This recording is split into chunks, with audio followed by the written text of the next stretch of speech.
안녕하십니까, 이기상입니다. 오늘은 다석 유영모 철학 제2강 동서통합의 영성적 철학자로서의 다석 유영모를 소개하는 시간이 되겠습니다. 첫 번째 주제는 우리 눈에 비친 서양 철학의 새로움이라고 제목을 붙였습니다. 제가 낸 책 하나를 소개해 드린다면은 서양 철학의 수용과 한국 철학의 모색이라고 하는 제목입니다. 이렇게 저는 이 당시, 그러니까 20세기 초, 19세기 말, 그 당시에 서양 철학의 수용과 한국 철학의 모색이라고 하는 주제에 관심이 있어가지고 책을 냈었습니다. 그 사상적 테두리 안에서 오늘은 이제 동서통합의 영성적 철학자로서의 다석 유영모 선생님을 소개하는 시간을 갖도록 하겠습니다. 먼저 우리 눈에 비친 서양 철학의 새로움이라고 하는 주제로 말씀을 드리겠습니다. 오늘 다룰 주제는 이렇습니다. 우리 눈에 비친 서양 철학의 새로움, 그 다음에 20세기 철학의 화두가 언어였다라고 하는 것, 그 다음에 한글과 한국 현대 철학이라고 하는 주제, 그 다음에 다석의 우리말로 철학하기, 그 다음에 통합적 사상가로서의 다석 유영모, 그 다음에 다석 선생님의 말씀 몇 가지를 소개해 드리겠습니다. 이렇게 오늘 제가 주제로 삼은 것은 19세기 초 시대적인 환경 속에 다석 유영모 선생님이 어떤 생각을 펼치셨는지 그걸 보는 겁니다. 유영모 선생님께서 1890년에 태어나셔서 1981년에 돌아가셨습니다. 그러니까 바로 이 시대적인 배경하고도 밀접하게 연관이 있습니다. 그럼 먼저 우리 눈에 비친 서양 철학의 새로움에 대한 이야기를 말씀을 드리도록 하겠습니다. 먼저 텍스트를 읽어드리겠습니다. 한치지는 1936년 발간한 그의 최신 철학 개론에서 이렇게 말하고 있습니다. 이 시대는 서양화한 시대다. 이런 거로 현대 동양인의 인생관은 곧 서양의 그것이다. 라고 말했습니다. 어떻게 철학한다는 지식인이 그 당시 그런 말을 할 수 있었을까? 미국에서 공부하고 온 소위 서양물을 먹은 사람이라 당시의 세상을 너무 단순화시켜서 지나치게 일면적으로 평가한 것이고 그래서 잘못된 판단이겠지 하고 그의 말을 무시해버려야 하는가. 이 태도 역시 일종의 사대주의로서 이번에는 중국이 아닌 서양을 모방해야 할 목표로 삼았을 뿐이다 라고 일축해야 하는가. 아니면 거기서 우리는 한 철학자의 진지한 세계 인식과 자기 이해를 읽어내야 하는가.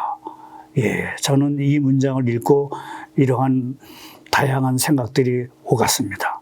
한 가지 확실한 것은 1세대 철학자들이 철학, 즉 서양 철학에 완전히 매료되어 있었다는 사실입니다.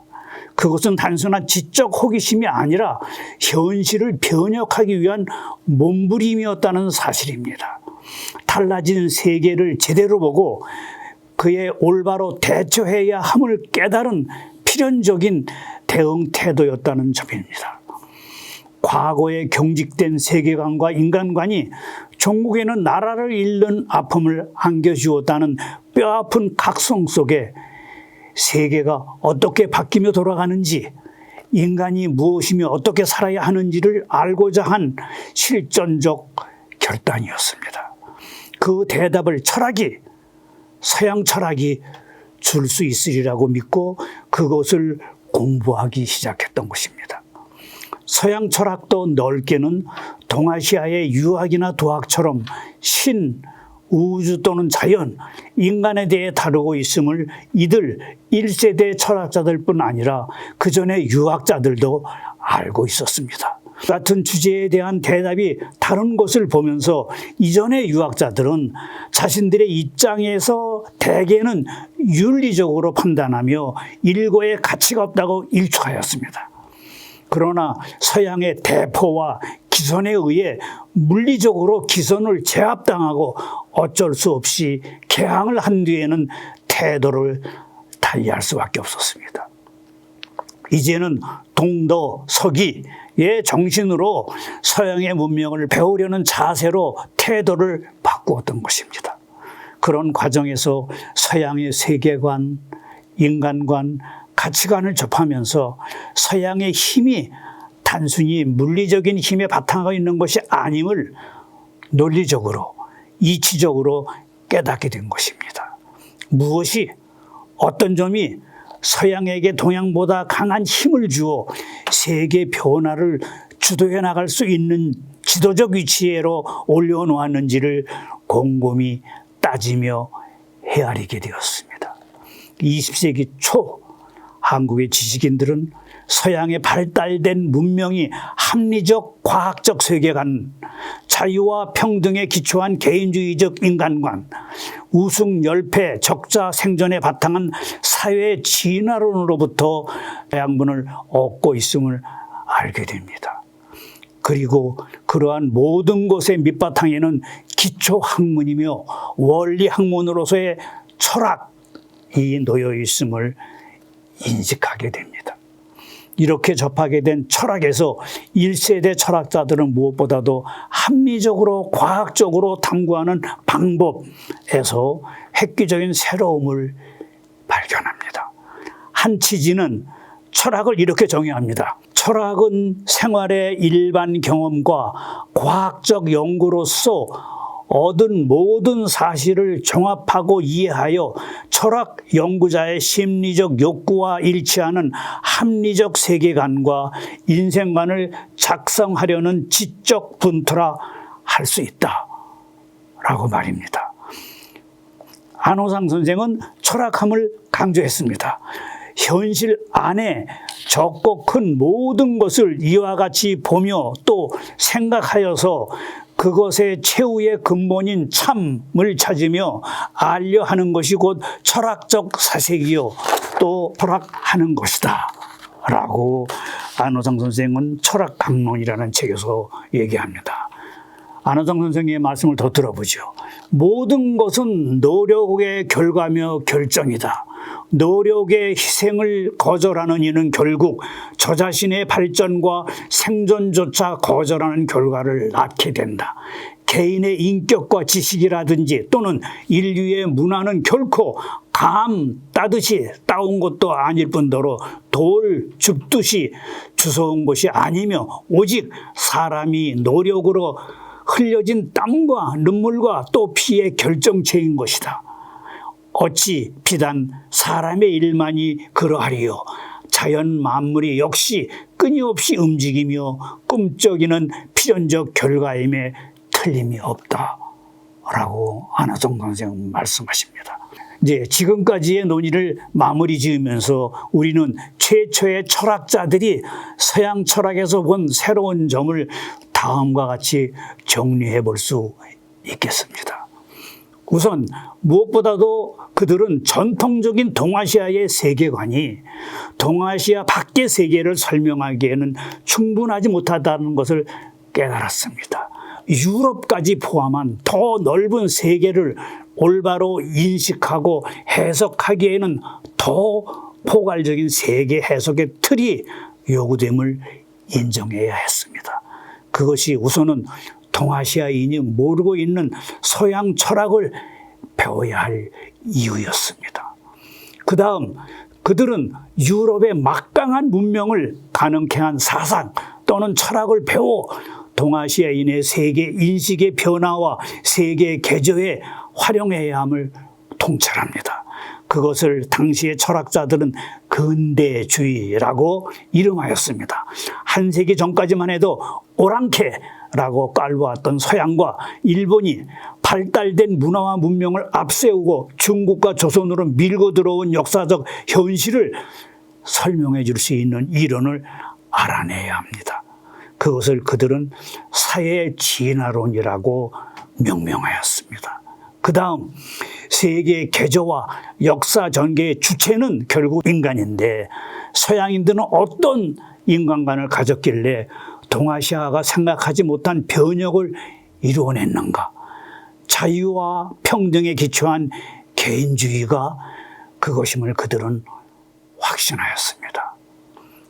그 다음 서양인들의 학문하는 방법에서 많은 것을 배워야 합니다.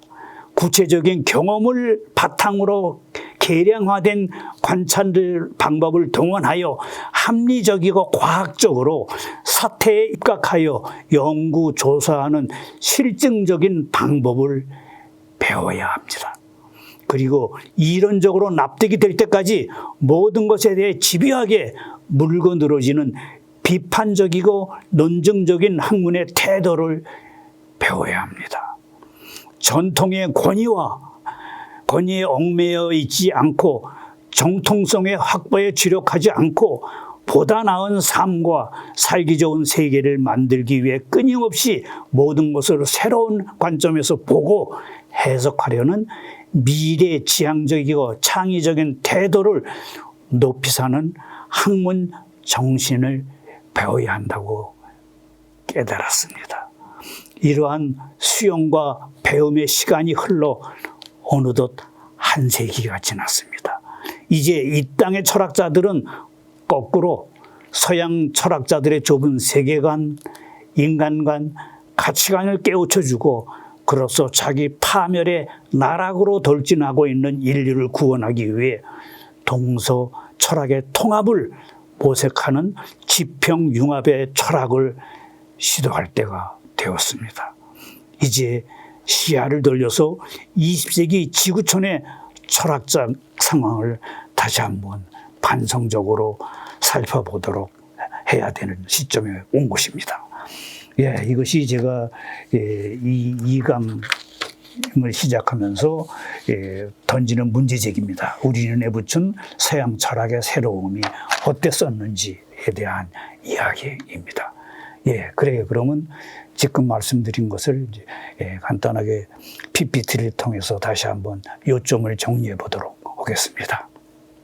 우리네 미친 서양 철학의 새로움이라는 주제입니다. 1세대 철학자들이 서양 철학에 완전히 매료될 수 있었던 이유는 서양화되고 급변하는 사회 때문이었을 것입니다. 달라진 세계를 제대로 보고 올바로 대처하기 위한 필연적인 대응 태도였다는 것입니다. 따라서 세계가 어떻게 바뀌며 돌아가고 왜 조선과 동양은 서양화될 수밖에 없는지, 인간이 무엇이며 어떻게 살아야 하는지를 알고자 한 실전적 결단이라고 말할 수 있을 것입니다.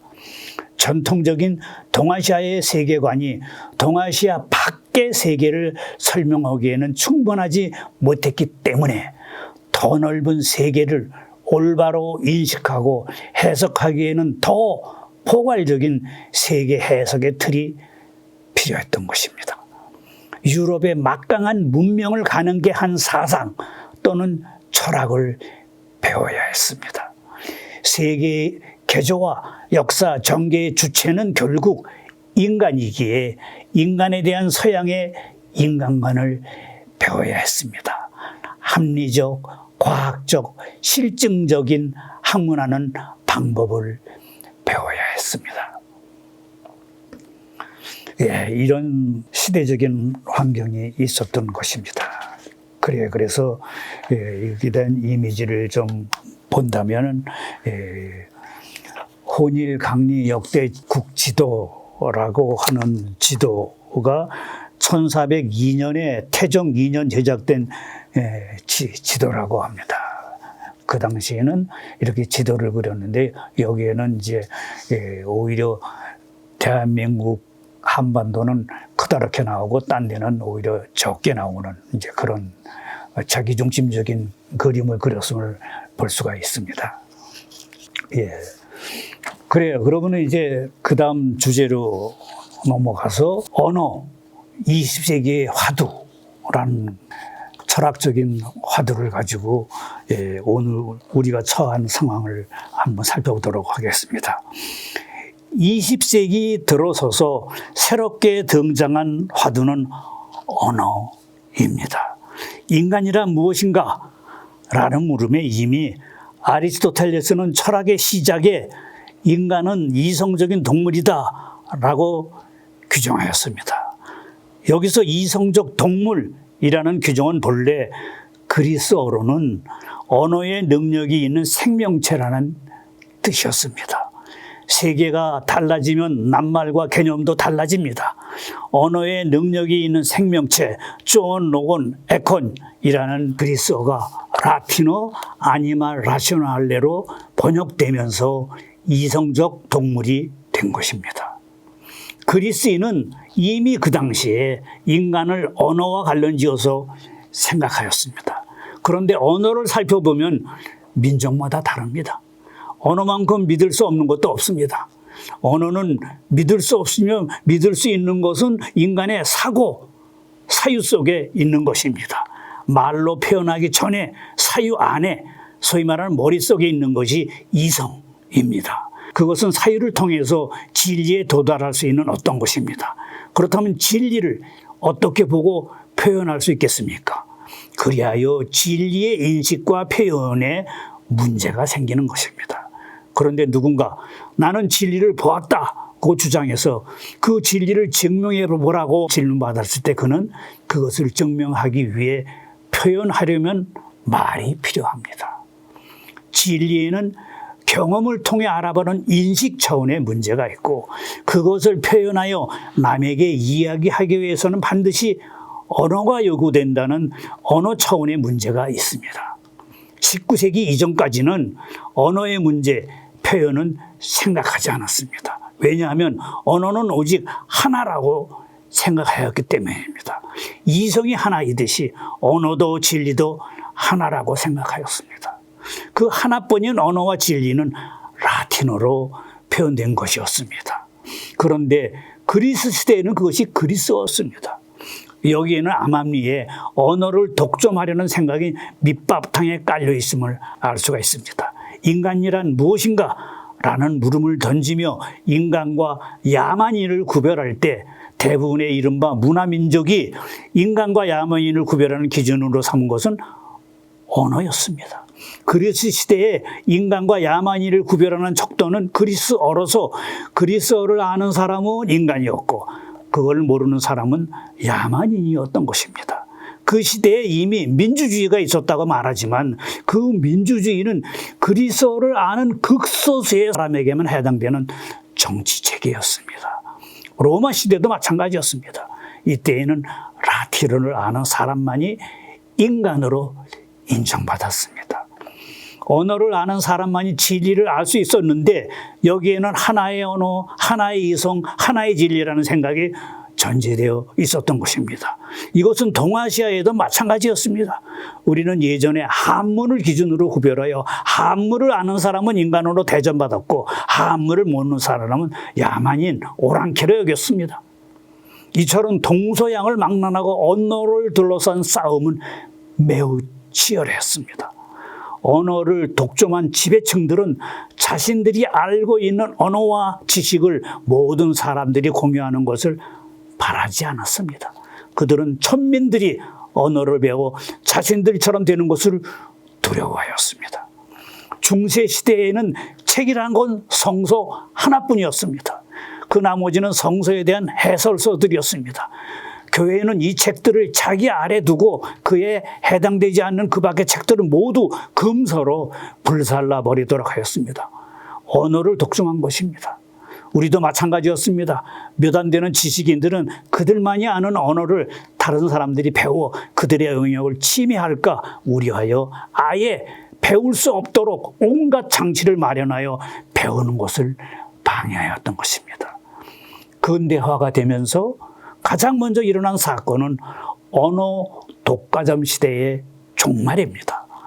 철학자들은 하나의 이성, 진리, 언어가 아님을 깨닫습니다.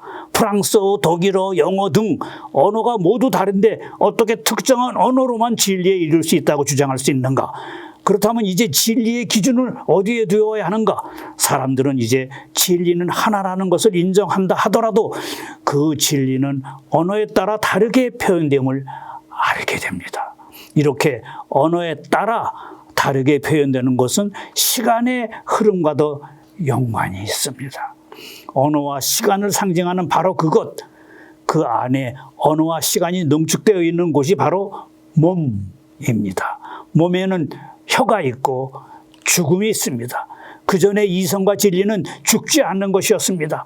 언어, 상징, 이미지, 철학적으로 현상, 의미, 구조 등이 이제 20세기의 중요한 철학적인 개념들입니다.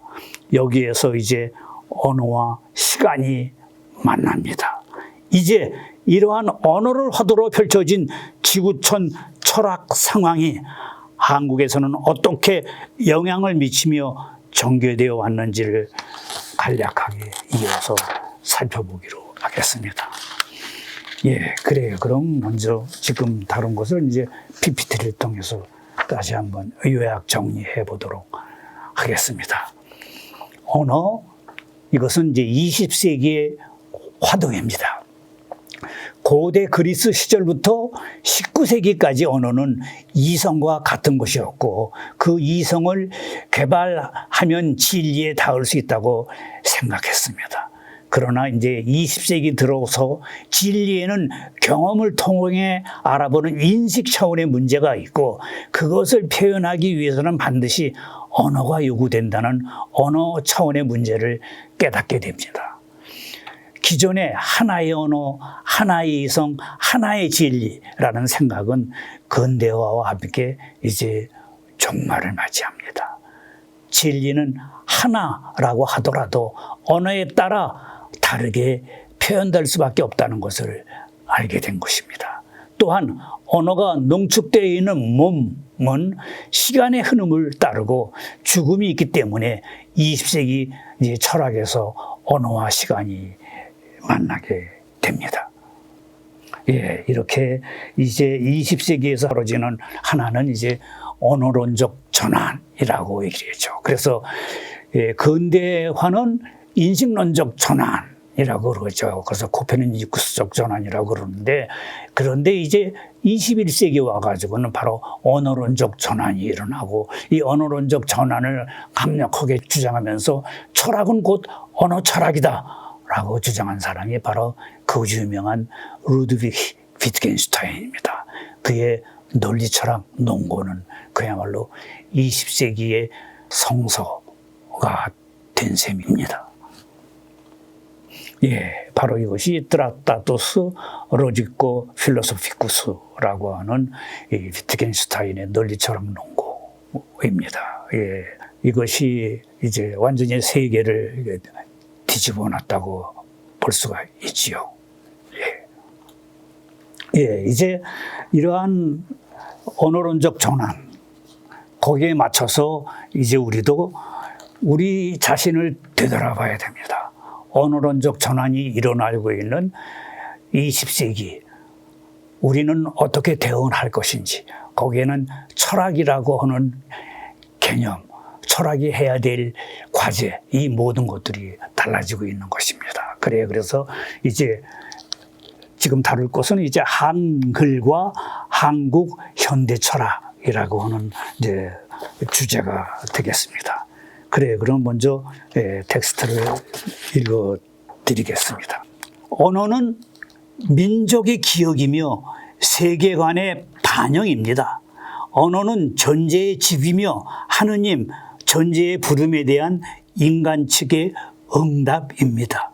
따라서 한자말을 중점적으로 사용하여 철학적 사색을 전개하던 시기에 조선의 사상가는 그 한자말에 갈무리 되어 있는 세계관에 얽매여 있을 수밖에 없었습니다. 그들은 아무 문제 없이 중화 사상을 받아들여 그것을 잘 해설하여 남에게 전달해 주는데 주력하였습니다. 세종대왕의 한글 창제 이후 비록 지식인층에서는 언문이며 암글이라고 천시하긴 했지만 어쨌든 세종대왕의 한글 창제 이후 조선에서의 철학학계에는 조금씩 변화의 조짐이 일어나기 시작합니다. 한자말로 된 동아시아의 고전들을 우리말 토치를 섞고 읽고 해석하게 됨에 따라 고전 해석에 획기적인 변화가 일어납니다. 알게 모르게 우리의 세계관과 인간관이 그 해석 속에 파고들게 된 것입니다.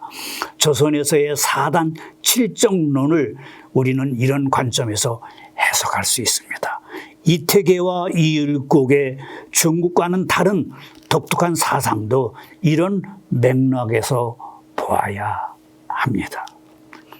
일반 시민과 대중의 언어로 한글말이 확산됨에 따라 학문적인 토론에서도 우리말이 더욱 많이 사용되고 그에 따라 사상의 큰 흐름과 내용도 달라지게 됩니다.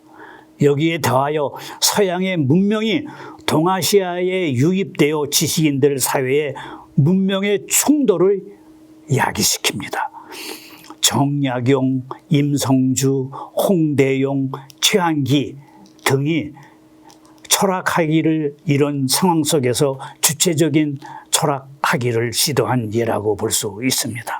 최재우와 최해월로 이어지는 동학사상은 그야말로 한자말에서 해방되어 우리말로 철학하여 얻게 되는 귀중한 이 땅에서 우리말로 철학하기의 산물입니다. 우리의 역사와 문화 속에 갈무리 되어 있는 고유한 전통 사상인 유불선을 통합하여 서학에 맞서려는 의도 자체가 사상적 차원에서의 주체적인 문제 해결의 노력입니다. 서학이 이렇게 어떻게 대중에 파고들어 당시의 제도가와 사대부들을 불안하게 만들었는지도 고찰해 보아야 할 중요한 사안입니다. 천주교는 성경을 우리말로 번역하여 시민 대중이 읽을 수 있도록 하였습니다. 민중들로 하여금 자신들의 말을 찾아 잃었던 혀를 찾게 해주었고 그래서 자신들의 주장을 당당하게 말할 수 있게 해주었던 것입니다. 그렇지만 나라가 일본에 의해 속국이 됨으로 해서 이 땅에서 우리말로 철학하려는 노력은 커다란 벽에 부딪히게 됩니다. 나라를 잃은 환난 속에서 지식인들은 앞서가는 나라의 발달된 문명을 배워 따라가는 길만이 이 민족과 이 나라가 살 길이라고 확신하게 됩니다. 교육을 통한 체계적이고 제도적인 계몽만이 제대로 서양 문명을 배울 수 있는 길임을 통감하고 학교를 세우려고 노력합니다. 외국에서 철학 공부를 하고 귀국한 안호상과 한치진의 철학관, 국내에서 공부한 박정홍, 신남철의 철학 이해 속에서 우리는 그 당시의 철학하기에 독특함을 읽어낼 수 있습니다. 그 가운데서도 우리는 박정홍의 철학하기에 주목해 보도록 하겠습니다.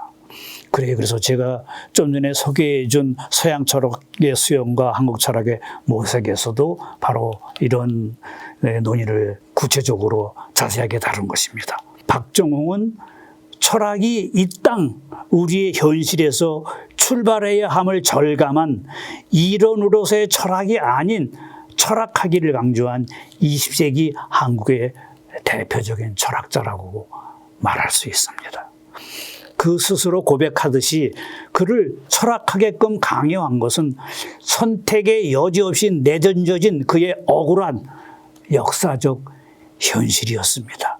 일본 식민지 시대에 일본이 설립한 경성제국대학에서 일본이 제공하는 철학 교과 과정을 배우며 자신의 철학 사상을 정립하려 노력한 박정홍의 철학학위에서 우리는 그 당시 우리의 독특한 철학함의 유형을 읽어낼 수 있습니다. 우리는 박정홍의 철학학위를 세 단계로 나누어 뒤밟아 볼 수 있습니다. 첫째 시기는 일본 식민지 시대에서의 철학 활동으로서 이 당시 그는 일본어와 우리말로 글들을 발표합니다. 그가 발표한 글들을 분석하면서 그가 주장하는 내용과 표현 수단으로서의 언어가 갖는 상관관계를 조사해 볼 수 있습니다. 이 시기에 그는 한국적 문제의식 속에서 서양 철학적인 주제를 일본어 순전한 표현 수단으로서의 한글로 기술하고 있다고 할 수 있습니다. 둘째 시기는 해방 직후의 상황으로서 그가 서울대에서 철학을 가르치던 시기에 해당됩니다. 이 당시 그는 한국 철학 정립의 필요성을 느끼면서 선인들의 사상을 정리하려고 노력합니다. 한문으로 된 글들을 한글로 읽어내면서 독특한 우리 철학의 얼개를 찾아내려고 시도합니다. 이 시기에 박정홍은 한자를 병행하는 글쓰기를 택하면서 전수된 한국의 고유한 사상을 체계적으로 정리하여 소개하려고 노력합니다. 일반 철학자들이 쉽게 접할 수 있는 우리의 고유한 문화적 유산인 유교, 불교, 노장자적인 사상이 하나도 없음을 절감하고 무엇보다도 먼저 큰 흐름과 특징만이라도 잡아내서 소개해야 할 필요성을 느낍니다. 한자 병영으로 된 우리말을 빌려 우리의 고유한 어를 잡아내려고 시도한 시기라고 말할 수 있습니다. 셋째 시기는 말년에 나름대로의 독특한 철학을 정립하려고 노력한 시기에 해당됩니다. 서양 철학의 흐름을 나름대로 두 가지 커다란 철학함의 유형으로 나누어 고찰하면서 현재 우리가 놓여 있는 세계 철학적인 문제 상황이 무엇인지를 제시합니다. 그리고 그 문제 상황에 대처해 나갈 수 있는 우리 나름의 철학함을 발견하려고 노력합니다. 그것을 창조의 논리라고 이름하며 그것을 체계적으로 정리하여 일원화시키려고 시도하지만 성공하지는 못합니다. 한국적 철학함의 울타리를 넘어서 보편적인 문화 논리를 찾으려고 시도하였다고 볼 수가 있지요. 한자 병영의 우리말을 사용하여 새로운 문화 논리를 정립하려고 노력한 셈입니다. 박정홍은 우리 철학, 즉 한국 철학을 체계적으로 정립하려고 시도한 최초의 한국 철학자라고 말할 수가 있습니다. 1934년 박정홍은 이렇게 고백하고 있습니다. 현대 철학의 추세를 말하고 있는 나로서 우리 조선의 현대 철학에 관하여 언급할 만한 하등의 자료도 가지지 못함을 섭섭히 그리고 부끄럽게 생각한다. 그러나 우리에게도 장차 어떠한 형태로서나마 우리의 철학이 실현될 날이 오고야 말 것을 나는 확신하련다. 라고 1934년에 말하고 있습니다. 그리하여 한문으로 전수된 우리의 사상적 유산을 우리말로 정리하여 소개하는 일에 많은 시간과 열정을 할애하였습니다. 그렇지만 그것이 정리와 소개의 차원에 머물렀을 뿐 정작 나름의 창의적인 한국 철학을 정립하는 데는 실패하였습니다. 바로 저는 이러한 시대사적, 철학사적인 배경 속에서 이제 다석 유영모 선생님을 소개하려고 합니다. 다석 유영모는 정식 교육을 통해 철학을 배운 사람이 아닙니다. 그는 동서양의 경전들을 읽으면서 혼자 사색하고 사색한 것을 일기장에 적었습니다. 몇몇 소수의 제자들에게 자신이 생각한 것을 전해 주었습니다. 유영모는 박정홍과는 다르게 한 권의 체계적인 저술도 남기지 않았습니다. 그날 사색한 것을 시의 형식으로 기록한 일지와 그가 강의한 것을 섞여서 정리해 놓은 어록이 그가 남긴 전부입니다. 그래서 우리는 그에게서 체계적인 사상을 기대할 수는 없습니다.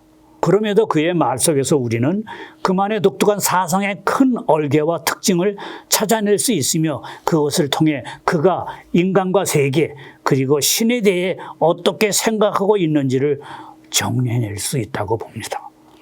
유영모는 최재우처럼 유교, 불교, 도교 그리고 기독교를 아우르는 통합적인 사상을 모색하였습니다. 무엇보다도 그는 독특한 언어관을 전개하였으며 그 언어관에 충실하게 사유하였습니다. 그에 의하면 언어, 말은 하느님의 말로 뜻입니다. 따라서 우리는 언어 속에서 하느님의 뜻을 읽어낼 수 있어야 합니다. 따라서 유영모는 우리말로 철학하려 시도한 최초의 한국 사상가인 셈입니다. 유영모는 우리말에 담긴 존재의 소리 또는 하느님의 뜻을 읽어내어 그것을 바탕으로 나름대로의 고유한 인간관, 생명관, 신관, 가치관을 전개하였습니다. 우리는 먼저 유영모가 우리말을 어떻게 생각하고 있는지를 뒤쫓아 가보도록 하겠습니다. 어떻게 해서 우리 말이 우리의 우주관과 신관, 사유의 틀, 생활 방식을 담고 있는지를 알아보도록 하겠습니다. 이것이 이제 한글과 한국 현대 철학이라고 하는 시대 상황에 대한 저 자신의 서술입니다. 그러면 지금 말씀드린 것을 이제 PPT를 통해서 간단하게 또 요점을 정리하도록 하겠습니다. 한글과 한국 현대 철학. 언어는 민족의 기억이며 세계관의 반영입니다. 언어는 존재의 집이며 하느님, 존재의 부름에 대한 인간 측의 응답입니다. 예로부터 한반도에서는 한자말을 사용했고 세종대왕의 한글 창제 이후에도 지식인층에서는 한글을 선시하였지만 조선의 중후기에 들어서서 조선에서 이제 우리말로 철학하려는 변화의 조짐이 조금씩 일어나기 시작합니다. 정약용, 임성주, 홍대영, 최한기 등이 주체적인 철학하기를 시도하였고 동학사상 또한 우리말로 철학하는 귀중한 산물이라고 말할 수가 있습니다. 20세기 초에는 나라가 일본에 속국이 되면서 우리말로 철학하기는 많은 방해를 받으며 난관을 겪었음에도 우리말로 철학하려는 노력은 끊이지 않았다고 말할 수 있습니다. 그래서 저는 여기서 이제 박정훈 선생의 가치를 높이 평가합니다. 제가 귀국해서 철학 활동을 많이 하고 하이데거 철학을 많이 소개를 했습니다. 그래서 그런 노력을 인정받아가지고 철학상을 하나 받는데 그 철학상이 바로 열암 박정홍 상입니다. 그래서 제가 받은 학술상이 열암 박정홍 선생에 대한 상입니다. 그렇기 때문에 더욱 저는 열암 박정홍에 대한 연구를 시작을 했습니다. 그 당시 열암 박정홍의 전집이 7권인가로 편찬되어서 그것을 읽고 나름대로 이제 박정훈 선생님에 대한 연구를 한 셈이 되었죠. 이것이 다 철학적인 인연입니다. 제가 귀국해서 하이데거 철학으로 이 한국 철학계의 서양의 서구 철학을 철학적인 시대적인 흐름을 소개하면서 박정훈 선생의 이름을 따서 만든 열암 박정상을 받게 되었고, 그래서 저는 박정훈 선생님을 공부하게 되었고, 그래서 저는 지금 말씀드렸듯이 바로 한글과 한국 현대 철학이라고 하는 이런 시대적인 사명을 인식하게 되었던 것이죠. 한국의 철학자 박정훈은 철학 학위를 강조한 20세기 한국의 대표적인 철학자입니다. 박정홍은 일본 식민지 시대에 철학 활동으로서 일본어와 우리말로 글들을 발표했습니다. 그가 발표한 글들을 분석하면서 그가 주장하는 내용과 표현 수단으로서의 언어가 갖는 상관관계를 조사해 볼 수 있습니다. 참고삼아 말씀드리면은 박정홍 선생이 발표한 이 석사학위 논문이 하이데거의 염려에 대한 논문이었습니다. 그 당시 1930년대 하이데거의 존재의 시간이 나온 지 얼마 되지 않았는데 경성 제국대학에서 철학을 공부하면서 박정홍 선생이 택한 철학의 주제가 하이데거 철학이었습니다. 그렇게 저하고도 인연이 되었다고 볼 수가 있죠. 언어에 대해서는 박정훈 선생도 그래서 그 중요성을 깨달았던 것입니다. 박정훈 선생은 해반 직후에 서울대에서 철학을 가르칠 때는 한국 철학 정립의 필요성을 느껴서 선인들의 사상을 정리하려고 노력했습니다. 한문어로 된 글들을 한글로 읽어내면서 독특한 우리 철학의 얼개를 찾아내려고 시도했습니다. 말년에는 나름대로의 독특한 철학을 정립하려고 노력했습니다. 현재 우리가 놓여 있는 세계 철학적인 문제 상황이 무엇인지를 제시하고 대처할 수 있는 우리 나름의 철학감을 발견하려고 노력하였지요. 이처럼 박정홍은 우리 철학, 즉 한국 철학을 체계적으로 정립하려고 시도한 최초의 한국 철학자라고 말할 수가 있습니다. 반면 유영모 선생은 정식 교육을 통해 철학을 배운 적이 없습니다. 이영모 선생은 동서양의 경전들을 읽으면서 혼자 사색하고 일기장에 적었을 뿐입니다. 그리고 그 내용을 소수의 제자들에게 전해주었을 뿐입니다. 따라서 이영모 선생에게서 체계적인 사상을 기대할 수는 없습니다.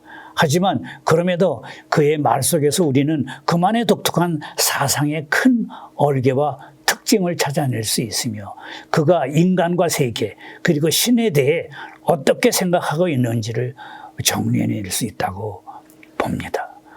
이영모는 유교, 불교, 도교, 기독교를 아우르는 통합적인 사상을 모색하였고 자신만의 독특한 언어관을 전개하였습니다.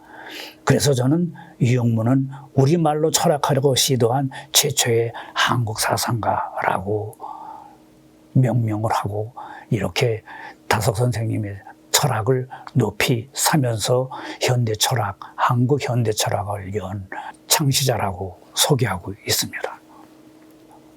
예, 우리말의 중요성, 그것은 우리가 일본 식민지기를 겪으면서 더욱 깨달았지요. 그래서 조선어학회 단지 사진을 보면은 이렇게 조선어학회가 이 우리말을 지키느냐고 많은 노력을 했던 것을 알 수가 있습니다. 그것이 이제 우리한테도 지금까지 이어진 것이고 우리는 그 우리말의 중요성을 계속 높이 세계에 알려야 됩니다.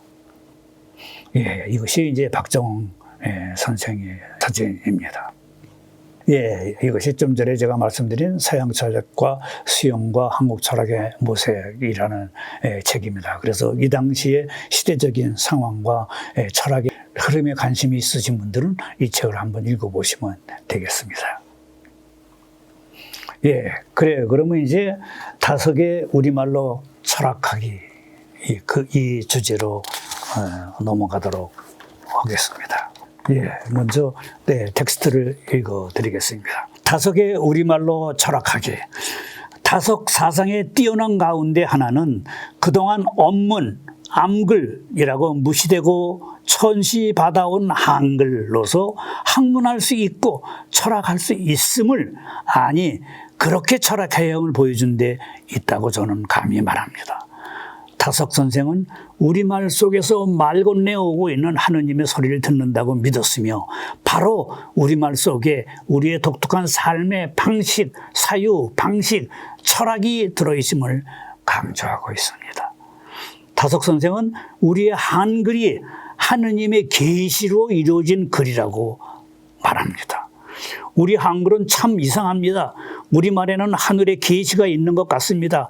으로 세상을 표시하고 하늘 점을 찍고 우 신발짝을 니은을 올려놓으면 누가 되고 사람 시옷을 올려놓으면 수가 되며 원이나 무한을 올려놓으면 우가 됩니다. 곧 누, 수, 우가 됩니다.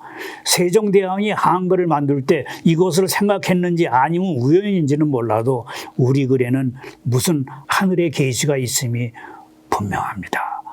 이렇게 말씀하셨습니다.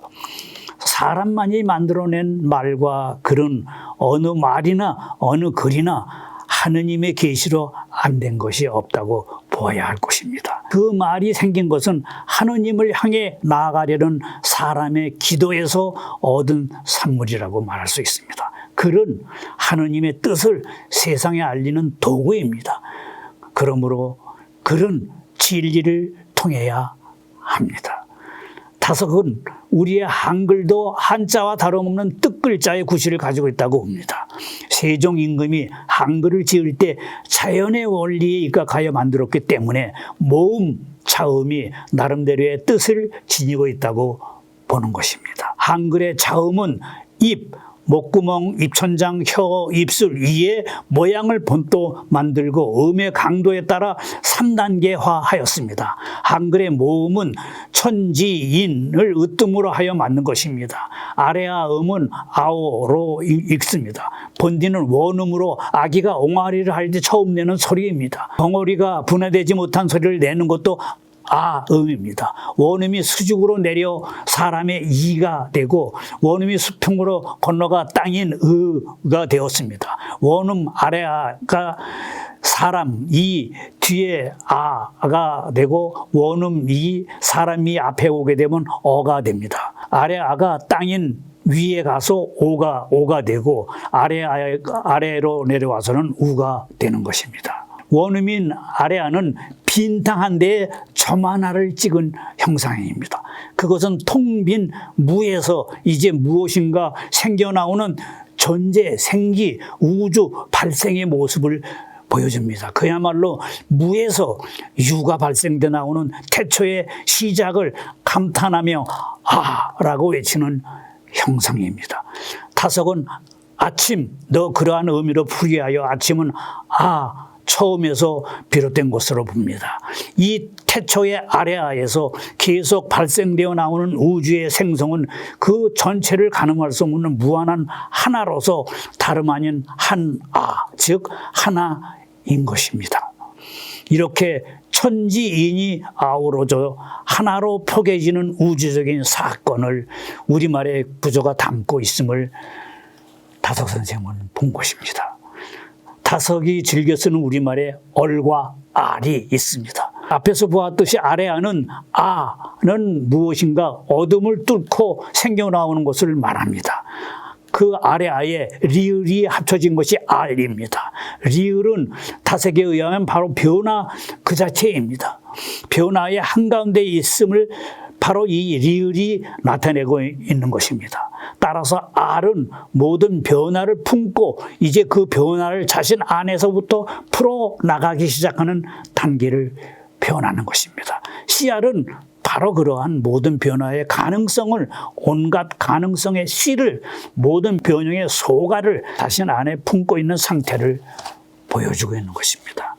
이에 비해 얼은 다른 의미를 띠고 있습니다. 어는 태극점 아래 알을 안고 있는 것으로서 태극점이 밖으로 나타나기 이전의 상태를 나타낸다라고 할 수 있습니다. 마치 수종 난인 알이 세상 빛을 보아 아이가 되듯이 그렇게 태어나기 이전의 태아를 몸에 품고 있는 산모는 어머니이며 수종난을 가능케 한 그 부모는 어버이인 것처럼 어는 아로 나타나기 이전의 상태를 형상화하고 있는 셈입니다.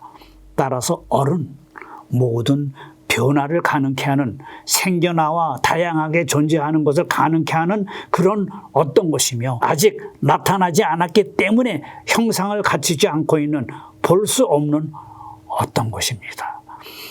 그것이 형상을 갖추면 더 이상 얼이 아닌 것이 됩니다. 어에서 밖으로 나와 하늘 아래 땅 위에 서게 되는 것이 이입니다. 살아있는 하늘을 이고 땅 위에서 절대 공간과 절대 시간이 마주치고 있는 지금 여기에 그으로서 살아있는 동안은 끊임없이 자신의 바탈을, 소가를 이루어 나가야 하는 인간의 과제가 곧 일입니다. 일입니다.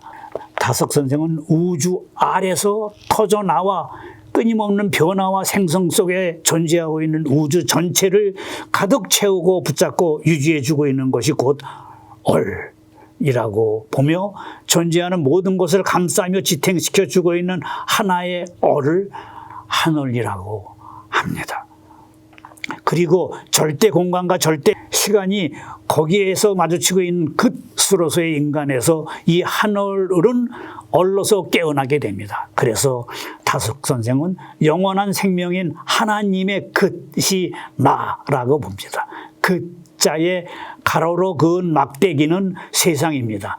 가로 막대기 밑에 시옷은 사람들입니다. 가로 막대기 위의 기억은 하늘에서 온 신, 곧 얼인데 그 정신, 얼이 땅에 부딪혀 생긴 것이 사람입니다. 정신, 얼이 육체를 쓴 것이 사람입니다. 사람의 생명은 정신, 얼입니다. 이 영원한 얼, 하늘의 그릇이 자기 그시며 그것이 나타나는 이제 실제로 있는 것이 이제 끝입니다. 보이지 않으며 볼 수 없는 얼이 나타나는 것이 바로 얼굴입니다. 얼굴은 얼의 골짜기이기 때문입니다. 링컨도 일찍이 인간은 나이 40이 되면 자신의 얼굴 모양에 대해 책임을 져야 한다고 말했습니다.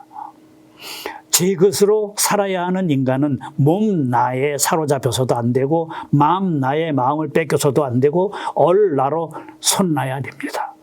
우리는 이렇게 얼나로 손나 얼이 온전한 사람을 얼오니라고 합니다. 그리고 얼이 나간 사람, 얼이 빠진 사람, 얼이 뜬 사람, 얼이 썩은 사람을 얼간이, 얼뜨기, 어리석은 자라고 부릅니다. 일상 언어에서 드러나고 있듯이 얼의 중요성을 새삼 확인할 수 있습니다. 다석 선생은 한 걸음 더 나아가 우리 글은 하느님을 그리워하며 읊는 그림을 강조합니다. 다석에 의하면 우리는 하느님 아버지께 자꾸 말씀을 살해야 합니다. 무슨 일을 살해나 하느님 아버지를 나의 희망으로, 목적으로, 생명으로 사랑한다고 살해야 한다고 말합니다. 우리는 하느님을 사랑할 때 사는 것이요, 생각할 때 사는 것입니다. 하느님께 살해는 소리는 바른 소리로 해야 합니다. 그 바른 소리가 우리 글씨의 이름이요 사명입니다. 하루란 뜻은 하느님을 위하여 일할 오늘을 말합니다. 우는 하느님입니다. 하느님을 위하여 일거리를 받아놓은 오늘이라는 우이기도 합니다. 하느님을 위하여 짓고 만들고 하면 오랜 역사를 지닌 우리의 앞이 훤히 트일 것입니다. 참 잘 밝아질 것입니다. 우리 씨알들이 하느님과 영통하여 얻은 진선미란 말씀을 세상에 알려야 합니다. 한글의 모음 어여, 오요, 우유, 의는 다석 선생이 이렇게 부릅니다. 아가야 어서 오너라 위님 하느님께 위로 가자라는 뜻이라고 유영무 선생님은 풀이합니다. 다석 선생님은 한글은 씨알을 위한 글씨임을 강조합니다. 그래서 씨알이 글씨입니다. 사제를 위한 라틴어도 아니요, 양본을 위한 한자도 아닙니다. 오로지 씨알들이 시 배워 잘 쓰라는 글이 한글입니다. 훈민정음, 씨알 글씨, 바른 소리, 옳은 소리입니다. 훈민정음은 하느님의 뜻을 헤아려 나타내어야 합니다. 훈민정음으로 하느님의 뜻을 헤아려 내어 하느님의 글이 되어야 합니다. 그러면 훈민정음을 언문이라 암글이라 무시하거나 천대하는 이가 없어질 것입니다. 우리 글로 경전을 쓰고 철학을 쓰고 문학을 써야 합니다. 그것만이 세종에게 보답하는 길이요 교례를 사랑하는 길입니다. 그것은 곧 하나님을 사랑하는 길입니다. 이것이 유영모 선생의 생각입니다.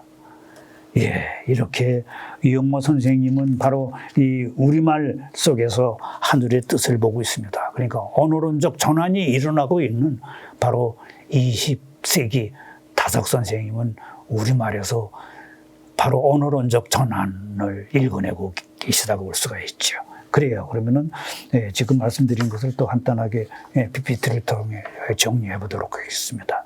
다석의 우리말로 철학하기. 다석은 우리말 속에서 말 건네오고 있는 하느님의 소리를 듣는다고 믿었습니다.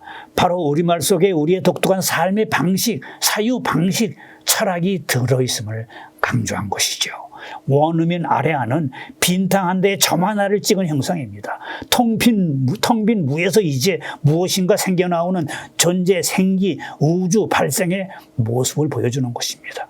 무에서 유가 발생돼 나오는 태초의 시작을 감탄하며 라고 외치는 형상입니다. 다석 선생은 아침도 그러한 의미로 필요합니다. 아침은 처음에서 비롯된 것으로 보입니다. 이 태초의 아래아에서 계속 발생되어 나오는 우주의 생성은 그 전체를 가늠할 수 있는 무한한 하나로서 다름 아닌 즉 하나인 것입니다.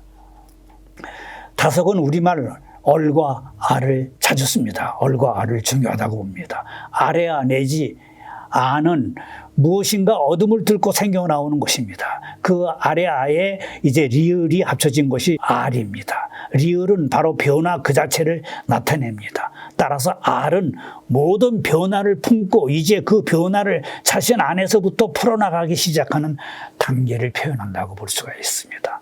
씨알은 바로 그러한 모든 변화의 가능성을, 온갖 가능성의 씨를, 모든 변형의 소가를 자신 안에 품고 있는 상태를 보여줍니다. 어는 태극점, 아래 알을 안고 있는 것으로서 태극종이 밖으로 나타나기 이전의 상태를 나타낸다고 할 수 있습니다. 즉 아로 나타나기 이전의 상태를 형상화하고 있는 셈입니다. 따라서 얼은 모든 변화를 가능케 하는, 생겨나와 다양하게 존재하는 것을 가능케 하는 그런 어떤 것이며, 아직 나타나지 않았기 때문에 형상을 갖추지 않고 있는 볼 수 없는 어떤 것입니다. 어에서 밖으로 나와 하늘 아래 땅 위에 서게 되는 것이 이입니다. 다섯은 우주 알에서 터져나와 끊임없는 변화와 생성 속에 존재하고 있는 우주 전체를 가득 채우고 붙잡고 유지해주고 있는 것이 곧 얼이라고 보며, 존재하는 모든 것을 감싸며 지탱시켜주고 있는 하나의 얼을 한얼이라고 합니다. 그것은 지금 여기로 절대 공간과 절대 시간이 거기에서 마주치고 있는 것으로서 인간에서 이 한얼은 얼로서 깨어나게 됩니다. 그래서 다섯은 영원한 생명인 하나님의 것이 나라고 보는 것입니다. 하루란 뜻은 하느님을 위하여 일할 오늘을 말한다고 다섯 선생은 풀이합니다. 우는 하느님입니다. 하느님을 위하여 일거리를 받아 놓은 오늘이란 우이기도 합니다. 다섯은 한글은 씨알을 위한 글씨임을 강조합니다. 오로지 씨알들이 쉬이 배워 잘 쓰라는 글이 한글입니다. 예, 이렇게 다섯 선생님이 우리말로 철학하기를 강조했습니다. 그래서 제가 독일에서 철학 공부를 하면서 독일에서 언어론적 전환이라고 하는 것을 보고 저 나름대로 철학적인 충격을 받아서 제가 제일 먼저 공부를 한 것이 그 당시에 언어 철학에 대한 겁니다. 그래서 그 당시 제가 석사학위 논문을 쓴 것이 이제 하이데거의 실정과 언어라고 하는 것이었습니다. 그래서 언어를 제일 먼저 다뤘던 것이요. 그래서 제가 다섯 선생님의 이러한 언어관을 만나서 그야말로 제가 연구해야 할 첫 번째 주제다라고 생각을 했습니다. 그래서 이 땅에서 우리말로 철학학이라고 하는 작은 소책자도 냈습니다. 이건 지난 시간에도 소개했듯이 이제 다섯과 함께하는 우리말 철학이라고 다섯 선생님을 만나서 저는 이제 우리말 철학을 펼쳐보일 수 있다고 생각했습니다. 마지막 부분, 통합적인 사상가로서의 다섯 이용호 선생님을 소개해 드리도록 하겠습니다.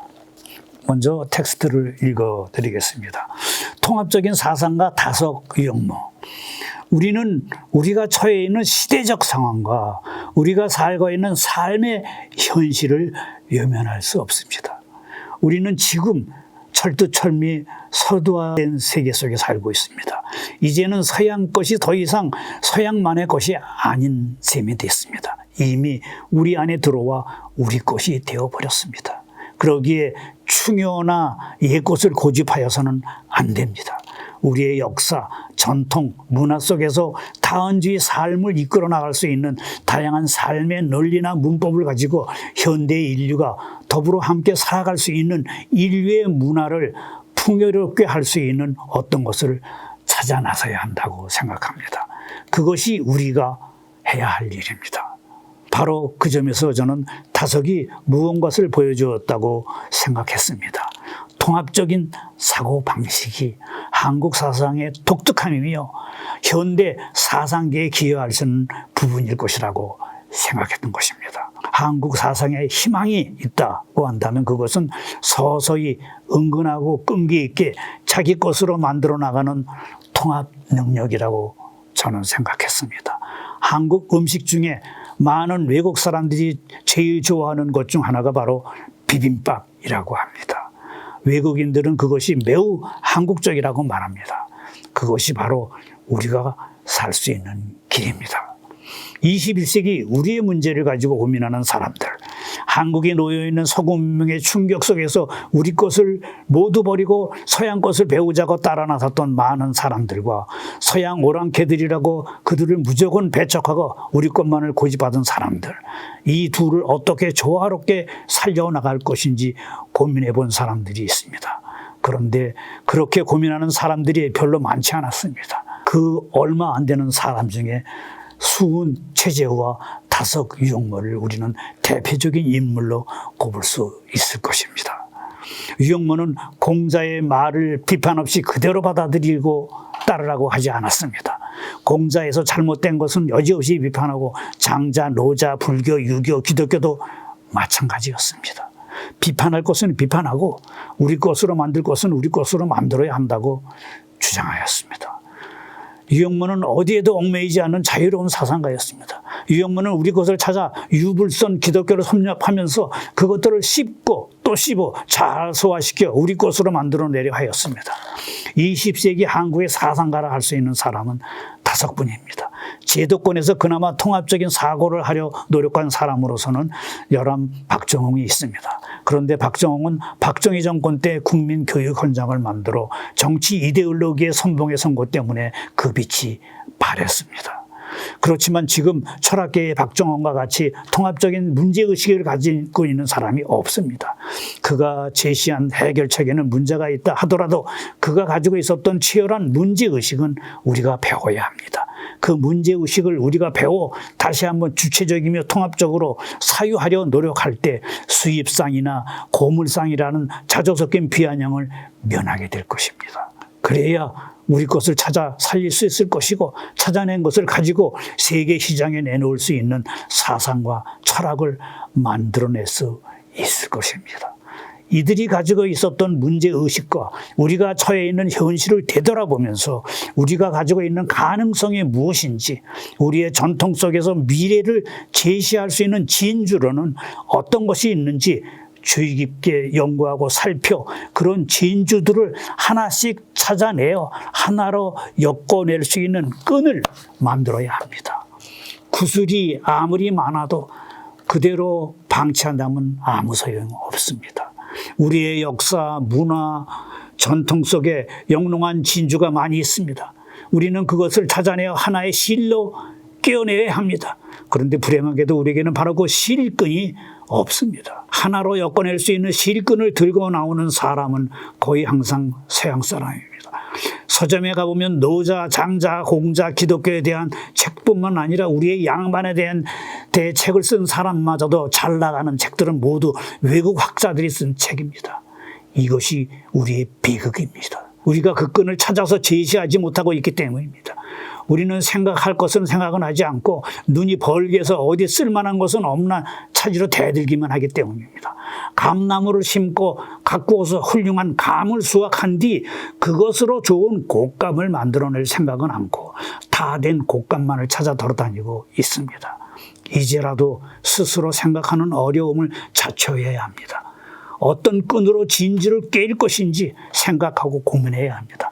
세상은 지금 그런 끈을 얻기 위해 치열한 싸움을 벌이고 있습니다.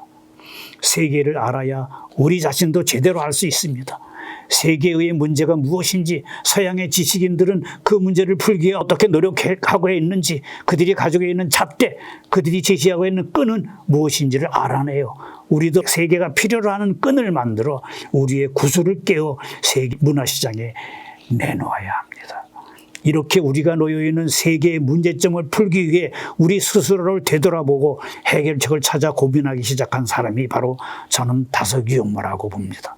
우리의 문제를 생각되는 대로 내버려 두지 말고 우리의 상황과 미래를 내다보면서 깊이 그리고 끊임없이 생각하면 무언가 좋은 생각이 날 것입니다. 이 나는 생각을 얼개로 엮어내야 합니다. 우리가 갖고 있는 좋은 것들을 낱낱이 구슬로 판다면 별 이득이 없습니다.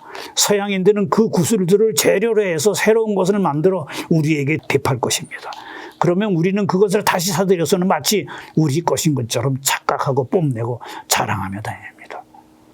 지금 세계가 필요로 하는 것은 통합적 사고인데 이것은 아무나 할 수 있는 일이 아닙니다. 그런데 그런 통합적인 사유를 한 사람의 생각을 체계적으로 정리하다 보면 그 안에서 무언가를 얻을 수 있을 것입니다. 여러 가지 방법으로 통합적인 사유를 시도하는 학자들은 꽤 있습니다. 그리고 동아시아 사상에 대한 관심을 빌미로 공자와 노자를 다시 들고 나오는 사람들도 많습니다.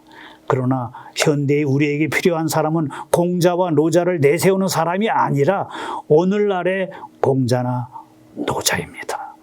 다석은 바로 그 스스로 오늘날의 공자, 노자, 장자가 되려고 노력한 사람입니다. 그는 통합적인 지식과 사유를 단순히 나열한 것이 아니라 자신의 삶으로서 드러내고 다양한 글 속에서 그 가능성을 보여주었습니다. 다석이 좋아한 사람은 간디와 톨스토이였습니다. 간디는 당시 인도에서 시대적인 상황 속에서 국민들의 호응을 받으며 인도를 하나로 묶고 세계적인 주목을 받았습니다. 다석은 아무 것에도 얽매이지 않고 오로지 하늘과 소통하면만 관심을 두었던 진정으로 자유로운 사상가였습니다. 그는 동서양의 고전들을 두루 읽었지만 어떤 경전에도 독점적인 진리성을 인정하려 하지 않았습니다.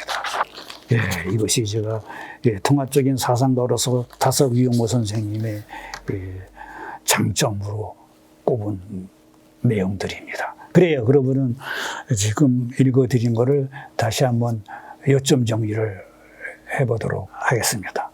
통합적인 사상가 다석 유영모. 유영모는 공자에서 잘못된 것은 여지없이 비판하였습니다. 장자, 노자, 불교, 유교, 기독교도 마찬가지였습니다. 그는 어디에도 얽매이지 않고 비판할 것은 비판하고 우리 것으로 만들 것은 우리 것으로 만들고자 한 자유로운 사상가였습니다. 그는 우리 것을 찾아 유불선 기독교를 섭렵하면서도 그것들을 잘 소화시켜 우리 것으로 만들어내려 하였습니다. 그는 동서양의 고전들을 두루 읽었지만 어떤 경전에도 독점적인 진리성을 인정하려 하지는 않았습니다. 그래요. 그렇게 지금 현대 우리가 사는 시대가 그렇습니다. 지구촌 시대이고 문화 다양성의 시대이고 우리는 이런 시대에 우리 스스로가 이제 새로운 대안을 찾아내야 됩니다. 그런데 서양은 자기의 서양 것은 잘 알지만 그 외에 다른 문화 것은 잘 모르는 게 사실이지 않습니까? 그렇기 때문에 서양에서도 끊임없이 새로운 것이 나타난 것은 이 동아시아나 타 문화권의 같은 사람들이 나름대로 자기 것으로 만들어서 소개한 것이 유럽에서는 새로운 해결책으로 등장을 해서 서구적인 것으로 등장을 해서 거기에 철학적인 발전을 이끌었다고 볼 수가 있는 것입니다. 이제 그것을 우리가 해야 될 것이라고 봅니다. 지금 이제 지구촌 시대, 문화 다양성의 시대인데 서양은 자기 전통은 잘 알지만 자기 밖에 다른 문화권에 대해서는 잘 모릅니다. 그렇기 때문에 바로 비빔밥 정신을 가지고 있는 대한민국이 이제 그 대안을 해결책을 제시할 때라고 봅니다. 지금 20세기 들어서서 지구촌이 어떻게 들썩입니까? 바로 문화의 세기, 문화가 세상을 바꾸기 시작하고 있습니다. 문화하면은 해지지 않는 영국을 생각했지 않습니까? 그런데 이제 해지지 않는 문화의 영향력을 가지고 있는 것은 영국이 아니라 이제 대한민국이라고 하는 이야기가 있습니다. 사실은 저는 2000년 들어서면서 문화 콘텐츠 학과를 외대에 만들었습니다. 2001년에 문교부에 신청을 해서 2002년에 허가가 나왔는데 그때부터 문화 콘텐츠 학에 큰 관심을 두었습니다. 그러면서 강조했던 게 문화 콘텐츠라고 하는 개념 자체가 한국발인 것입니다. 그래서 한국발 문화 콘텐츠 학을 만들어야 된다라고 저는 강조를 했었습니다. 그래서 그것과 관련된 책도 서너 권을 냈습니다. 그것이 어떻게 되겠습니까? 지금 2026년입니다. 25년 전에 제가 주장한 것들이 이제는 하나씩 둘씩 현실이 돼서 전 세계가 한국 문화에 어깨춤을 주고 있습니다. 철학도 마찬가지입니다. 지금 제가 다석용모 선생님을 한국의 철학자로 소개한 것이 바로 1998년이었습니다. 그 뒤에 다석 선생님에 대한 다석 철학이 일반인들의 관심을 갖고 또 학자들의 관심을 가져서 다석에 대한 다양한 저술들이 등장하기 시작을 했습니다. 그래요. 이제 우리는 자신감을 가져야 됩니다. 동서통합의 시대, 지구촌 문화 다양성의 시대, 거기에 비빔밥 정신으로 무장을 한 다양한 문화권을 넘나든 대한민국의 세계관, 인간관, 신관, 가치관이 세계를 변화시키는 데 앞장설 수가 있습니다. 예. 지금 이 이미지에서도 이제 마찬가지죠. 일본의 산산도라고 하는 것도 일본이 가지고 있는, 일본에서도 나름대로 이렇게 동아시아의 세계에 가지고 있는 그 유교, 불교, 그 다음에 도교 종합을 시키려고 노력을 했었던 것입니다. 그래요. 그러면 이제 다석 선생님의 말씀을 통해서 지금 제가 설명한 것들, 그것들이 가지고 있는 의미들을 다시 한번 다석 선생님의 텍스트를 통해서 확인해 보도록 하죠. 다석 선생의 말씀, 제가 숫자를 붙였습니다. 다석 말씀 4, 본 생명은 얼이다 라고 하는 제목으로 붙였습니다. 거기에 다석 선생님의 말씀을 먼저 올리고 그 다음에 그것에 대한 이제 풀이를 실었습니다. 다석 선생님의 말씀을 보면요, 이 세상은 잘못되었다. 삶의 법칙이 잘못되었으니 못되었다는 것이다. 세상 사람은 삶의 법칙을 식색으로 생각하고 있다. 재물에 대한 애착과 남녀에 대한 애착이 인생이라고 생각하고 있다. 이것이 못된 것이다. 세상은 그것이 못된 것인 줄도 모르고 있다. 구원이란 외적인 제도를 고치자는 것이 아니다. 내적인 얼을 바로잡자는 것이다. 식색이 사는 것이 아니라 말씀이 사는 것이다. 본 생명인 얼은 한없이 풍족하다. 예, 이것이 다석 선생님의 말씀인데, 이 말씀들이 사실은 20세기 초반에 나온 말씀들입니다. 그야말로 영성적인 차원을 다석 선생님은 훨씬 앞서 갔었던 것입니다. 그걸 우리는 이제 오늘날 새롭게 되새기면서 영성적인 차원에서의 이야기들을 우리 것으로 만들어집니다. 그래서 제가 하이데거를 공부하고 와서 하이데거와 다석용모 선생님을 같이 비교를 하면서 두 사람이 가지고 있는 성스러움과 영성적인 차원을 비교하고 있는 것도 그것이었습니다. 하이데거가 오직 신만이 우리를 구원할 수 있다라고 한 그 말, 그때 오직 신만이라고 한 그 신은 그리스도교적, 기독교적인 신이 아닙니다. 그리스도교적인 신관에서 잃어버리고 있는 성스러움, 그 성스러움을, 그 거룩함을 다시 찾아야 한다라고 하이데거는 얘기한 것입니다. 그래서 우리는 하늘과 땅, 죽을 자로서의 인간, 그 다음에 성스러움, 이것을 어떻게 엮어야 할지를 하이데거가 이미 얘기를 했던 것입니다. 그것을 저는 다석 선생님의 속에서 풀어낼 수 있다고 봤던 것입니다. 지금 이야기한 다석 선생님의 이 말, 다석 선생님은 생물학적인 차원의 식과 색을 버려야만 하늘의 뜻을 따르는 산 생명을 얻을 수 있다고 말하고 있는 것입니다. 다른 생물들도 다 영양 섭취와 생식이라는 본능을 타고나지만 자연적 필요에 따라서 먹어야 할 때만 먹고 짝짓기 해야 할 때만 짝짓기 합니다. 그리고 생물들은 전국에는 각기 다 나름대로 자신들의 몸을 바쳐 몸을 살려서 우주 생명을 이어나가는 방식으로 하늘의 뜻을 성취하고 있습니다. 식생만을 탐닉하는 인간은 생물만도 못합니다. 이것이 다석 선생님의 말씀입니다. 다석 선생님은 결혼해서 자녀분들도 있지요. 그런데 어느 날 해원이라고 해서 결혼 홍보를 풀어버리고 이제 부부관계도 끊고 오히려 애 낳지 말라라고 외치고 다니셨습니다. 그래서 누구는 너무 이중적이지 않냐라고도 얘기하는 사람도 있었는데, 어쨌든 다섯 선생님은 어떻게 인류가 가지고 있는 문제, 이 지구가 가지고 있는 큰 인간으로 인한 부담, 이런 것들을 미리 내다보신 거였어요. 그래요. 그래서 지금 어떻습니까? 지구촌에서의 가장 큰 문제는 이제 80억이 넘은 인간이라고 얘기를 합니다. 생물학적으로 인간, 이 지구촌, 지구가 감당할 수 있는 또는 적당한 인간 수는 어떤 학자가 그렇게 얘기했습니다. 500만이라고요. 그런데 500만이 넘고 나서 이제 지구는 과부하가 걸린 정도가 아닌 것이죠.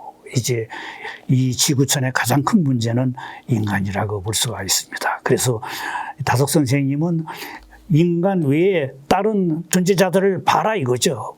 그 존재자들은 다, 다른 생물들도 다 영양 섭취와 생식이라고 하는 것이 있지만, 먹을 때만 먹고 그 다음에 짝짓기 할 때만 짝짓기 하고 그 다음에 자기 몸을 살라서 우주, 이 지구촌을 풍요롭게 하는 거, 그것을 우리 인간만이 저버리고 있어서 생태계 파괴를 하고 있는 주범도 인간입니다. 지금 지구촌에서 벌어지고 있는 세계 전쟁, 그것도 인간입니다. 그래요. 그래서 다석 선생님 이 말씀은 우리가 깊이 새겨야 한다고 볼 수가 있습니다. 예, 그 다음에 이제 다석 말씀으로 제가 택한 것이 생명의 소통입니다.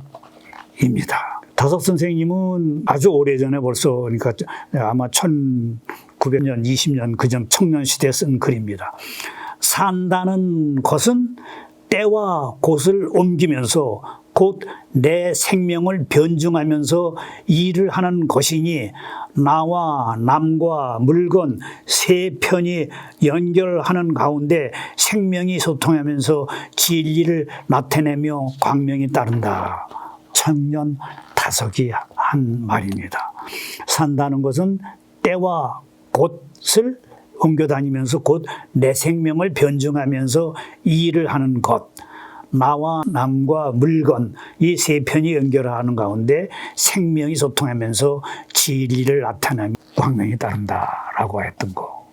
이것은 그야말로 1910년, 20년 그 당시에 이미 생명의 중요성을 내다본 것이죠. 그래요. 그래서 제가 20세기의 화두는 생명이다 라고 주장을 하고 글로벌 생명학이라고 하는 책도 펼쳐냈습니다. 다석 선생님의 영향도 받은 것이죠. 예, 이것을 이제 푼다면은 청년 다석은 산다는 것이 주어진 공간, 빔 사이, 시간, 때 사이에서 나와 남과 물건을 연결함으로써 생명이 소통하여 진리가 나타나도록 함이라고 이야기합니다. 그리고 이때, 그러니까 1918년에 그는 벌써 그가 그렇게 그의 생명력으로 개척하여 쓴 그의 글의 세계에 오늘 2026년 우리가 우리의 생명력을 가지고 들어가서 그와 사귈 수 있음을 예측하고 있습니다. 다석일지도 그렇게 이미 써서 내신 것이죠. 그 당시에는 아무도 읽는 사람이 없었지만 이제 다석일지가 나온 지 60년, 70년이 지난 지금 이제 다석일지는 오늘날의 경전 비슷하게 읽히고 있습니다.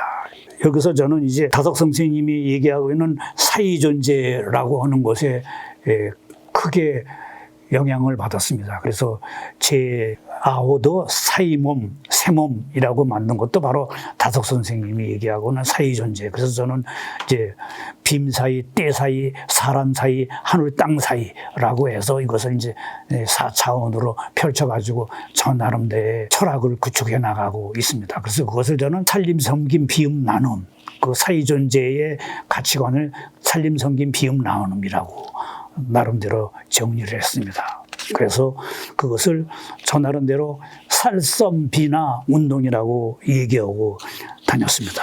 그래요. 그래서 저는 진작부터 다석 선생님의 이런 생명 철학을 제 것으로 만들어서 그것을 오늘날 어떻게 펼쳐야 할지를 고민했습니다. 그 일단이 말씀드렸듯이 글로벌 생명학이라고 하는 제가 한 책에 들어 있습니다. 그래, 그 다음에 다섯 말씀 여섯 번째, 얼생명이 참 생명이다 라고 하는 구절입니다. 우리의 숨은 목숨인데 이렇게 할딱할딱 숨을 쉬어야 사는 생명은 참 생명이 아니다. 하느님의 성령을 숨쉬는 얼생명이 참 생명이다. 영원한 생명에 들어가면 코로 숨쉬지 않아도 끊어지지 않는 얼숨이 있을 것이다. 내가 어쩌고 저쩌고 하는 재난은 소용이 없다. 숨 안 쉬면 끊어지는 이 목숨은 가짜 생명이다. 하느님의 성령인 말씀을 숨쉬지 못하면 사람이라 하기 어렵다. 하느님이 보내는 성령이 온라인 참나다. 석가의 법심 예수의 하느님 아들은 같은 온라인 영원한 생명이다. 이렇게 다섯 선생님은 이미 이 당시에 이렇게 얼생명이 참 생명이다 라고 영성적인 차원을 강조하면서 얘기를 하였습니다. 그래서 제가 여기서 나오는 다섯 선생님의 이 말씀을 저 나름대로 이제 제 것으로 만들어서 제 글로벌 생명학의 생명 철학, 생명학의 바탕으로 만들었습니다. 이것을 이제 풀이한다면 다섯 선생님은 식색의 물신을 초월하지 못하면 우리의 정신 생명이 자라지 못한다고 본 것입니다. 언제나 먹을 것을 삼가고 남녀를 조심해야 합니다. 후손 끊어지는 것을 걱정하지 말고 정신 끊어지는 것을 걱정해야 합니다. 몸 생명 보존에만 넋을 잃지 말고 얼 생명을 찾는데 정진해야 합니다. 이 몸 생명은 가짜 생명입니다. 참 생명은 얼 생명입니다. 가짜 생명인 몸 생명은 죽어야 합니다. 죽음이 있어야 합니다. 그런데도 사람들은 이 세상에서 가짜 생명을 연명시키는 데만 궁리하고 몰두하고 있습니다. 이렇게 위의 말씀이 다섯 선생님이 얘기한 얼생명이 참생명이다라고 한 이 말씀은 굉장히 시대를 앞서가고 있는 그런 가르침이었습니다. 그래요. 제가 좀 전에 말씀드렸듯이 저는 이제 다섯 선생님이 얘기하신 이러한 이 몸, 맘, 그 다음에 뜻, 얼 이것을 사이존재의 네 차원으로 봤습니다. 그래서 그야말로 빔 사이, 때 사이, 사람 사이, 하늘 땅 사이라고 해서 네 차원으로 저 나름대로 풀이해서 다섯 선생님의 이런 얼생명이 찰생명이다라는 것을 바탕에 깔고 저 나름대로의 철학을 펼쳤습니다. 그것이 말씀드렸듯이 글로벌 생명학에서 펼쳐지고 있는 것입니다. 그래서 그것을 저는 살섬비나라고 줄여서 불렀습니다. 살림, 섬김, 비음, 나눔이다 라고 해요. 다섯 선생님의 이러한 생명학과 그 다음에 김지아 시인의 생명학 이 둘을 접목을 시켜서 글로벌 생명학을 탄생시키려고 노력을 했습니다. 다섯 선생님의 이 생명학과 그 다음에 김지아 시인이 얘기하는 생명학 이것이 그야말로 20세기 시대의 화두를 한반도에서 두 사람이 같이 외치고 있었던 것입니다. 그래서 저는 강조하는 것 특히 그겁니다. 다섯 선생님에 대해서 철학적인 논문을 쓴 것은 제가 처음입니다. 다섯 선생님을 철학자로 부각을 시켰습니다. 그 다음에 김지아 시인에 대한 철학적인 논문, 생명사건론, 생명사건학이다라고는 논문을 쓴 것도 제가 처음입니다. 이렇게 저는 철학하고 아무 상관이 없어 보이는 두 사람을 한반도 글로벌 생명학을 이끌어 나갈 수 있는 그런 생명 철학자로 소개했습니다. 그래서 21세기 철학의 화두는 이제 생명학이다라고 하는 것을 계속 주장을 하고 지금까지도 주장해 왔습니다. 나름대로 생명학이라고 하는 이 한반도에서 태어나는 인문학을 세계에 알리려고 노력을 했습니다. 그래서 제가 한반도 발 인문학으로서 두 가지를 꼽았습니다. 하나는 아까 말씀드린 문화 콘텐츠 학이고 다른 하나는 생명학입니다. 그것이 다 20세기 초반 5, 6년부터 제가 끊임없이 해서 아까 말씀드렸듯이 글로벌 콘텐츠라고 하는 그 차원에서 이 콘텐츠와 관련된 것이 3권의 책이 있고, 그 다음에 생명학과 관련된 책이 1권이 있고, 다양한 논문집이 몇 권이 있습니다. 아직도 저는 이제 글로벌 생명학이라고 하는 이름 아래에서 다석 선생님하고 김지아 시인의 생명학을 연결시키고 그것을 통합시키려고 하고 있습니다. 그렇습니다. 지금 한반도에서 펼쳐지고 있는 이 삶의 꽃, 이 삶의 꽃을 삶의 칼로 만들어서 체계화시키면은 지금 지구촌 시대가 필요로 하는 그러한 철학이 될 수가 있습니다. 지구촌 시대가 필요로 하는 그야말로 CR학이 될 수가 있는 것이죠. 이 강의를 들으시는 후학께서 이런 것을 감안을 하셔서 대한민국에서 펼쳐질 수 있는 그러한 한반도의 인문학을 여러분들께서 정립해 주시기 바랍니다. 예, 오늘 강의는 이것으로 마치겠습니다. 고맙습니다.